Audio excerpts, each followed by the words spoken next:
essentially my recruiting like career started with the fact that I started this like writing stuff online. So this is how I actually stumbled in the whole recruiting world. So I came to Switzerland. I was like, okay, I'm coding all day. What do I do during the evening? Okay, I go to meetups, events, meet a lot of companies, a lot of people. So networking is normal if you go to a new city and you don't know anyone and you're like, okay, how do I make friends and stuff? So the first, like, let's say 2 years in Zurich, I was basically going to every meetup from Monday to Thursday. Why? And Why? because I wanted to meet people and network and stuff. And I was like writing Okay, but about Zurich. Okay, you were a programmer at that time, not a yeah, recruiter. yep, Were you exactly. looking for a job? Why were you going to No, the I wanted to learn about programming because I was like a junior developer and I was like, okay, like what do other people do? So I went to hackathons, meetups, conferences, and then I started at the same time blogging and saw Hey, that you like, know okay, what? I'm over here. Don't look at the ceiling. and then I started to find out that, hey, okay, like companies want profiles, right? So I started a blog and then I got a CVs actually. And the first few placements, as you call them, I did for free. I didn't even know like there is such a thing as like, But you hold know, on, a whole business. You had a blog, and some dopes just started sending you their Yeah, resumes. yeah. Why? Why? Because I wrote, hey, I came to Zurich. It's really awesome here because like the salaries are pretty high, the taxes are super low. Like I like it here. And then people were like, hey, I want to move to Switzerland too because now I'm in San Francisco and my life sucks and I want to be closer to Europe, my family, yada yada. And then this was like the first placement, and I was like, hey, what, like companies like require this service, so maybe I can do like more in this field. And then I did like the first 2-3 years.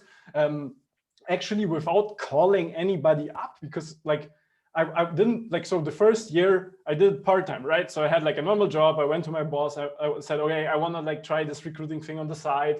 And they said, yes, that's fine with us. And well, this is how then like step by step it developed like to something I could do full-time. But I really did so many mistakes. If you would like know this, you would love your ass. What I are your mean, mistakes? Tell us, what are the like mistakes? But how did you get chat business? How did you?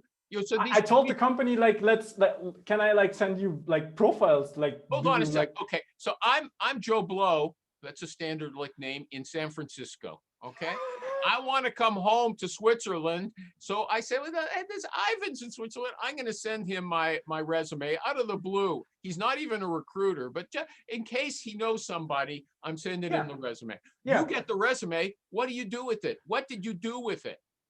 So like so this literally happened, and I was like, hey, I know this Python company, and like so I wrote to the Python company, hey, I have this really good guy, like how like does it work? Should I like, you know? And they're like, yeah, sure, like we can like, you know, compensate you. And then I was like, this is an I interesting mean, you thing. didn't even ask for money. They just offered it.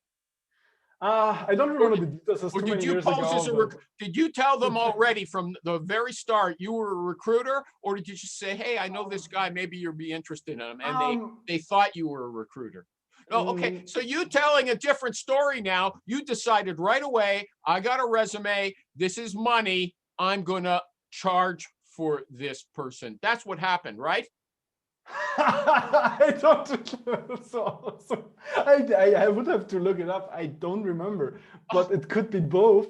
I don't remember. But actually, like, I mean, I'm a how? hard-hitting interviewer. I don't buy that. This guy telling two different stories. I can't say I understood what really happened, but at least very soon after he started getting these resumes, he realized there was a buck in this.